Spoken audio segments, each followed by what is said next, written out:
જી તમારું નામ? ચિરાગ ઝાલા, યુવા કોળી એકતા સંગઠન ગુજરાત અધ્યક્ષ. આ જેનું આજ રોજ આણંદ જિલ્લામાં જે બીએન કેમ્પસમાં જે ઘટના બની છે, 15 મહિના પહેલા એક કોળી સમાજની દીકરીનું આ જ રીતે સુસાઇડનું ખપાઈ દેવામાં આવ્યું હતું મર્ડરને. ત્યાર પછી ગઈ 2 તારીખે પણ કોળી સમાજની દીકરીને જે મર્ડર થયેલું છે શંકા છે તેને પણ સુસાઇડમાં બતાવ્યું છે. અને જે ઘટના છે એ આણંદ બીએન કેમ્પસની જે કન્યા છાત્રાલય છે તેની આ ઘટના છે. તમે ફોટો ફૂટેજ જો તમે તો કયા પણ એંગલથી એવું નથી લાગતું કે આ દીકરીએ સુસાઇડ કર્યું હોય.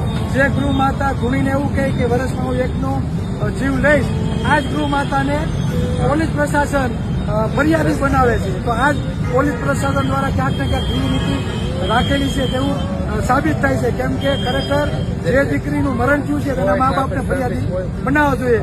પણ જે મોટી સંસ્થા છે 30 થી 35,000 સ્ટુડન્ટો જ્યાં ભણે છે, આ કેમ્પસ વાળા પોતાના કેમ્પસનું નામ બદનામ ના થાય તેના માટે આ ઘટનાને દબાવી રહ્યા હોય તેવું અમને લાગી રહ્યું છે. તમારી માંગ શું છે? અમારી એક જ માંગ કે 2.5 કરોડની વસ્તી આ ગુજરાતમાં કોળી અને ઠાકોર સમાજની છે. અમારા મતથી જો આ સરકાર બનતી હોય છતાં પણ જો કોળી સમાજના યુવાનોને ન્યાય માટે રોડ ઉપર ઉભા રહે અને જો ન્યાયિક રીતે ભીખ માગવી પડે તો આ સરકારને પણ શરમથી ડૂબી મરવું જોઈએ. આગામી દિવસોમાં જો આ દીકરીઓને ન્યાય નહીં મળે તો સ્થાનિક સ્વરાજ્યની ચૂંટણીમાં અને 2047ની વિધાનસભાની ચૂંટણીમાં કોળી સમાજ ભાજપનો સંપૂર્ણપણે બહિષ્કાર કરશે.